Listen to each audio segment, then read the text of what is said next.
Perfurações são acidentes que podem acontecer em diferentes etapas do tratamento endodôntico, desde o momento do acesso coronário até depois da obturação dos canais, num eventual preparo para pino, preparo para colocação de um retentor intrarradicular.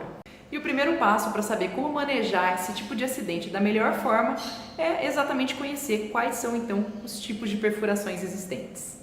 O primeiro tipo de perfuração é a perfuração coronária, que pode acontecer, normalmente acontece com broca, e ela pode ser supraóssea ou infraóssea. Ela acontece normalmente no momento de tentativa de localização dos canais.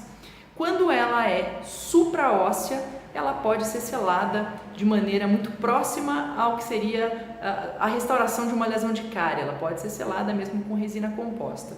Quando ela acontece infraóssea, já existe a necessidade de uso de um material biocompatível, como por exemplo o MTA ou algum material biocerâmico do tipo Repair. O segundo tipo de perfuração é a perfuração coronária em região de furca. Ela acontece normalmente com broca e no momento em que o profissional busca acesso à câmara pulpar. Então, muitas vezes o profissional busca aquela sensação de queda no vazio, que ele já ouviu tanto falar em diferentes momentos da vida dele, e normalmente essa sensação ela simplesmente não existe, porque essa câmara já está atresiada o suficiente ou até mesmo calcificada, que impede esse tipo de sensação tátil.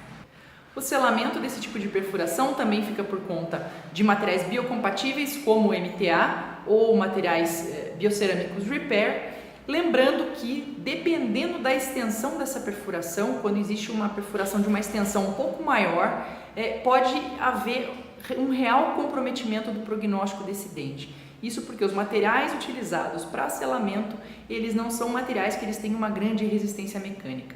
Então, diante de perfurações mais extensas, realmente o prognóstico do caso ele costuma ficar bem prejudicado. O terceiro tipo de perfuração ele já acontece dentro do conduto. Ele é um rasgo que acontece na parede do canal que está voltada para a região de furca. Esse tipo de rasgo ele normalmente é provocado com o uso de limas Orifice Shaper ou instrumentos como broca de Gates, broca de largo, selecionados de maneira inadequada de acordo com o diâmetro daquele canal, o diâmetro inicial daquele canal. Ou também ele pode ser originado em função da cinemática errada aplicada sobre esses instrumentos, fazendo com que eles então exerçam pressão sobre a parede do conduto que está voltada para a região de furca, quando na verdade a função é exatamente oposta, é que seja realizado um desgaste anticurvatura. O selamento desse tipo de perfuração, desse tipo de defeito, ele acontece normalmente para esses tipos de defeito, quando eles são com uma extensão um pouco mais restrita, eles acontecem com o próprio cimento endodôntico.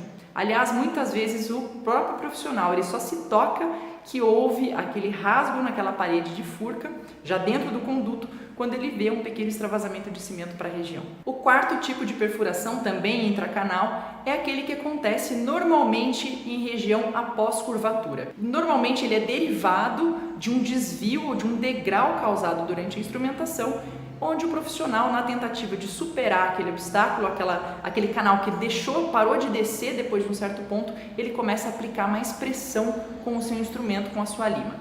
Quanto mais pressão ele aplicar, maior a chance daquele instrumento então descer reto, ou seja, causando um real desvio e consequentemente uma perfuração nessa região de curvatura. O selamento em si desse tipo de perfuração, ele pode ser realizado com o uso de cimentos endodônticos durante a obturação dos canais. No entanto, a maior preocupação quando existe esse tipo de perfuração é com aquele remanescente de canal que ainda está sem preparo e sem obturação. Então, o primeiro objetivo seria retomar o trajeto original daquele canal, para dessa forma fazer então o seu preparo e sua obturação adequada em toda a extensão do canal. E aquela região onde houve a perfuração, ela vai ser selada então com o cimento endodôntico. O quinto tipo de perfuração é dentro do canal já e é bem apical, bem na região de saída do forame, que é aquele zip apical. Isso é gerado pelo uso de instrumentos com calibre excessivo, não utilizados de forma anatômica, de acordo com o diâmetro inicial daquele forame, mas instrumentos excessivamente calibrosos e que também podem ser utilizados de maneira negligente com relação ao comprimento de trabalho. Independente se a instrumentação seja feita no zero, instrumentação seja feita 1 milímetro além do forame, existe a real necessidade de um controle do comprimento de trabalho durante o uso desses instrumentos. Se instrumentos excessivamente calibrosos, são ultrapassados pelo forame, vários milímetros além dessa saída foraminal, de maneira negligente, pode realmente haver uma deformação maior desse forame, que não deixa de ser um rasgo, não deixa de ser uma perfuração, e sim, pode gerar um pouco mais de dificuldade na hora de conseguir um selamento adequado dessa região. O selamento em si fica por conta do uso do próprio cimento endodôntico, que com certeza pode ser usado, pode ser lançado mão um cimento biocerâmico.